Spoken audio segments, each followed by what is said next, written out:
Salut à tous, c'est Karim Debache pour un nouvel épisode de Crost, et aujourd'hui on va parler d'un bon film.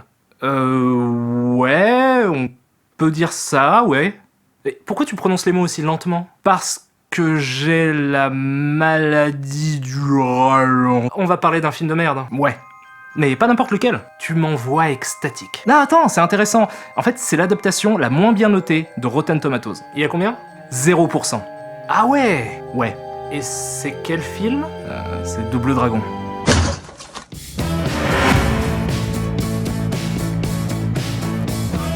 Donc Double Dragon est un film américain sorti le 4 novembre 1994 et adapté du jeu éponyme. Le film est réalisé par James Yukich, ou Yukish, je sais pas trop comment on prononce ça. Mais c'est pas évident non plus, parce que moi j'ai toujours entendu Roland Emmerich et Mila Jovovich. Un réalisateur spécialisé dans les clips et les captations de concerts pour des groupes comme Genesis, Iron Maiden, David Bowie ou encore les frères Hanson. Et là, vous vous dites, aucun intérêt, certes. Mais il y a une raison qui fait que j'aime beaucoup James Yukich, puisqu'il est le réalisateur d'un faux documentaire qui s'appelle The Return of Bruno, et qui s'intéresse à la fausse vie de Bruno, un chanteur qui cartonne partout dans le monde et qui est joué par Bruce Willis. Le documentaire est sorti quelques semaines après le premier album de Bruce Willis, alias Bruno. Et ça fait un moment que je brûle d'envie de vous en montrer des images.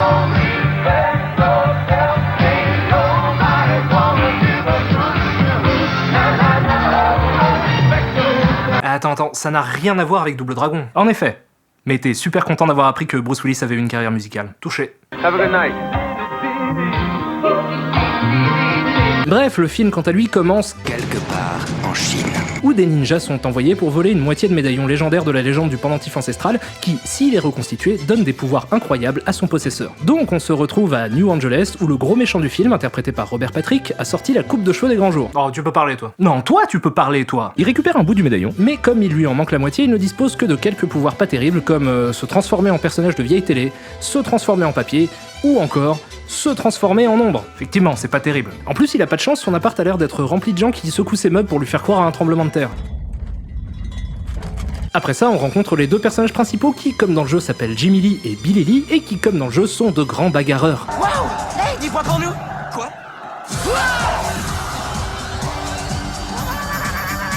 Ok, c'est une technique de combat officielle, ça? T'es chaud? Vas-y. T'es chaud là? Vas-y. T'es chaud? Eh, vas-y. T'es chaud là? Vas-y.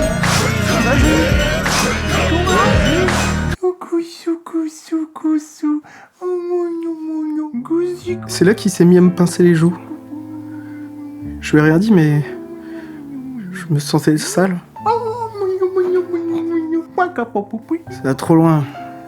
Juste pour des vidéos pour internet. Il est quand même à noter que Jimmy est joué par Marc Dacascos, que je vais vous montrer en train de faire de la capoeira.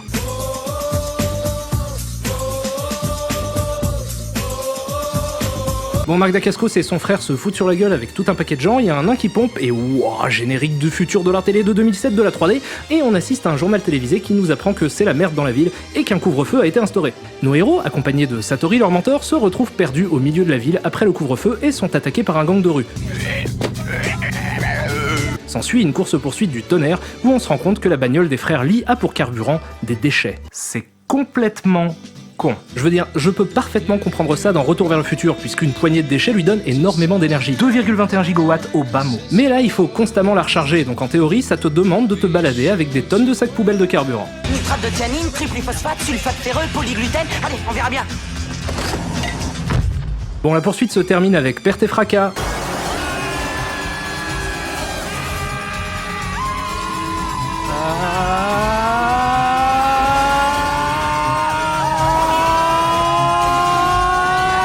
Et les méchants gangsters sont sur le point de leur en foutre plein la gueule, quand ils sont sauvés par Alyssa Milano, déguisée en mur. J'étais caché. Une fois chez eux, on voit qu'ils sont en possession de l'autre moitié du médaillon, ce qui fait que Robert Patrick vient la chercher. Billy et Jimmy se battent contre des Dupont et Dupont asiatiques sur fond de musique insupportable.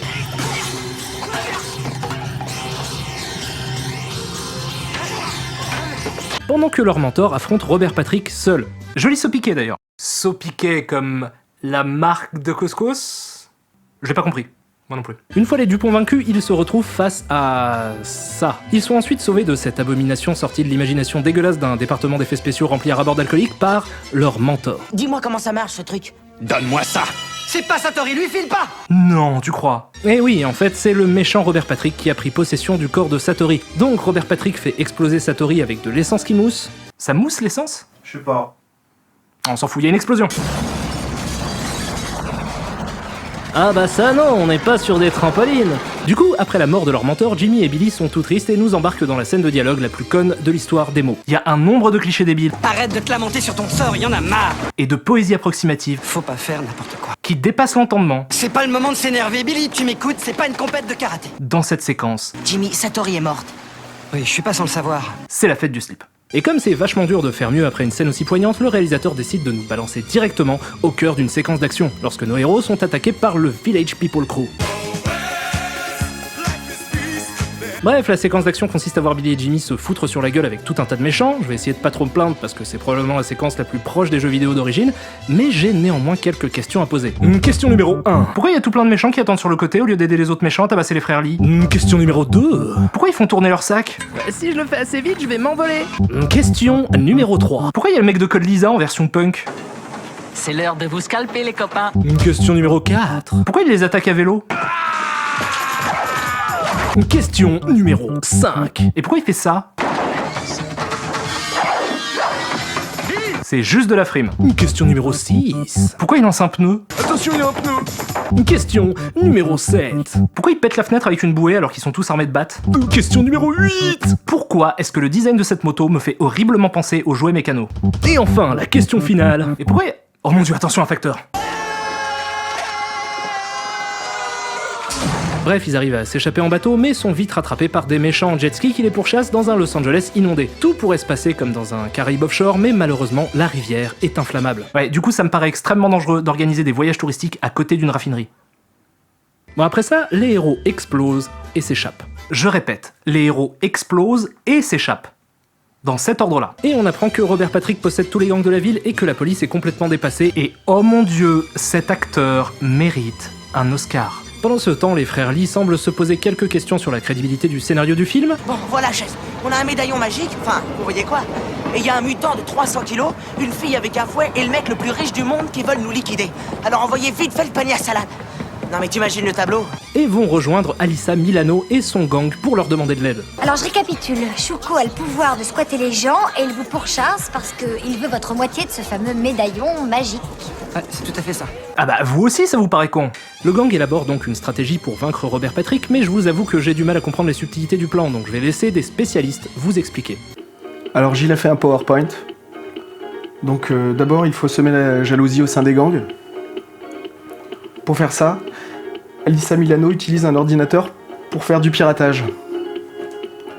Elle change à l'intérieur du réseau des méchants le diagramme de répartition du butin de façon pas égale.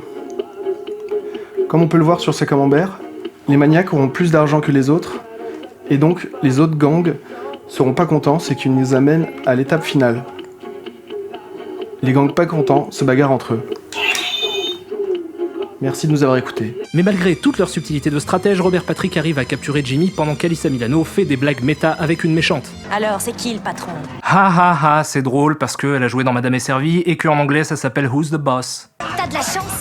En général, j'envoie mes ennemis à l'hôpital. Ha ha ha, c'est drôle parce qu'elle a joué dans General Hospital. Il paraît que quand on en a dans la bouche, on a la diarrhée pendant 8 jours et qu'on perd ses cheveux par poignée. Ha ha ha, c'est drôle parce qu'il joue dans un film de merde. On enchaîne direct par une scène de combat entre Billy et Jimmy qui est possédé par le méchant. Et puis après ça fait bagarre, bagarre, karaté, bagarre. Attendez, pause.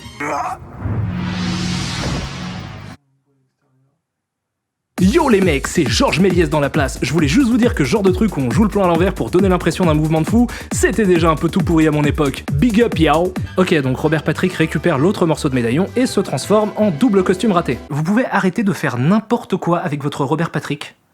Il y a plein de gens qui n'ont pas la chance d'avoir un Robert Patrick. Alors un peu de respect s'il vous plaît. Évidemment, Billy et Jimmy combattent le méchant et réussissent à choper le médaillon à leur tour. Médaillon qui les transforme eux aussi en double costume raté. Et je comprends même pas pourquoi ça leur met un costume, ça pourrait juste leur donner des pouvoirs. Là, c'est ridicule. Le médaillon de la légende? Ouais. Enfin bon, c'est pas grave, Satori revient leur faire une Mufasa et les héros sont en mode super guerrier, donc je suis sûr que la grosse scène d'action de fin va arriver maintenant. Voyons comment ils s'en sortent.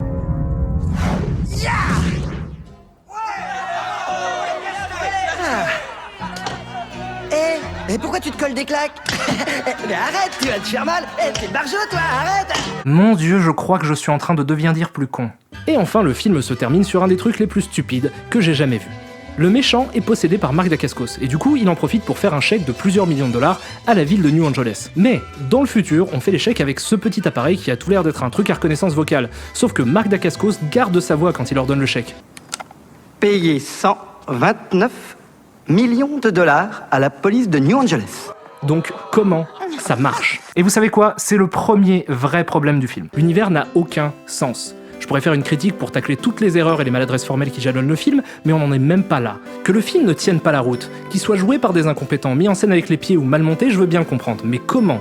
Ô grand Dieu, comment peut-on laisser passer autant d'incohérences, autant de points d'intrigue flous dans un seul long métrage? À aucun moment on arrive à se détacher de ça, et ça nous fait systématiquement sortir du film de devoir essayer de donner du sens à des trucs qui visiblement n'en ont aucun. Et une question vient me fouetter la gueule. Pourquoi ne pas avoir pris le temps de faire mieux? Le film est sorti 7 ans après le jeu, donc le but c'était probablement pas de surfer sur la mode Double Dragon. Ils pouvaient sortir le truc 2 ans plus tard, personne n'aurait fait la différence. Mais le truc qui est vraiment dingue, c'est qu'ils étaient 4 à l'écriture. Ça veut dire que 4 personnes différentes ont donné leur aval sur des incohérences grosses comme un éléphant, sur un tank, sur un bateau, sur l'Empire State Building, sur Jupiter, sans que personne ne lève la main pour dire « Hey, les gars, je crois qu'on est en train de partir en couille grave là ». J'ai l'impression de voir 4 personnes en ligne qui pissent contre le vent, les yeux grands ouverts dans une tempête de sable. C'est un suicide artistique collectif ce film. Et autant je vous ai dit que, selon moi, c'est absurde de penser un film tiré de Super Mario Bros, autant sur Double Dragon, ça me pose aucun problème. Bien sûr, le scénar d'origine n'est pas assez conséquent pour tenir 1h30, mais le jeu fournit un background assez débile pour devenir rigolo à mater, et on peut s'amuser à raconter des histoires assez cool, avec des personnages aussi unidimensionnels. Adapter un jeu de 1987, ça permet de laisser libre cours à son imagination. Regardez cet amas de pixels, ça pourrait être n'importe quoi. Sauf que là, ils ont décidé d'en faire n'importe quoi. Les 2 personnages principaux sont... J'allais dire insupportables, mais en fait c'est plus... des bébés. Hé, balai brosse, c'est pratique ta crête pour balayer le trottoir. D'ailleurs, il n'y a pas que, j'ai l'impression que tous les personnages du film sont des enfants en bas âge. Et c'est la seule chose qui peut vous faire vraiment apprécier le film si vous décidez de le mater. Essayez d'imaginer que le film est un projet de classe de CE1 fait par des enfants. Et là, ça devient un peu mignon. Donc voilà, c'est un film sympa à regarder si on imagine qu'il est fait par des enfants. Et qu'est-ce que c'est que cet argument à 3 francs? Ouais, t'as raison, c'est nul. Ok, je sais ce que je vais faire. Une quiche au fromage. Mieux. 2 quiches au fromage. Mieux. Tu vas nous conseiller un autre film à regarder si on apprécie Double Dragon mais qu'on n'a pas envie de se taper cet effroyable tas de fumier. Bien joué.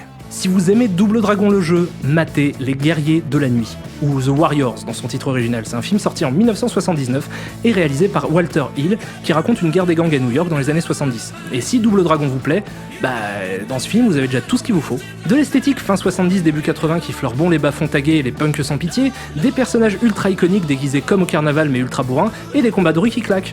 Sur ce, je vais vous laisser sur la bande-annonce de The Warriors, dont vous excuserez l'encodage approximatif, j'ai ripé une vieille VHS. Can you dig it? Can you dig it?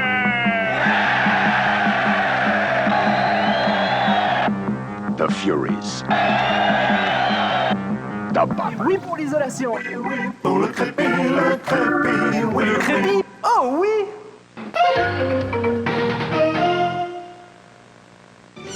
Qu'est-ce que tu fais, Françoise? Tu vois bien, je prends de la semoule, je prends des tomates. Oh, mais tu fais un couscous? Non, je fais le couscous. Sopiquet, la meilleure marque de couscous.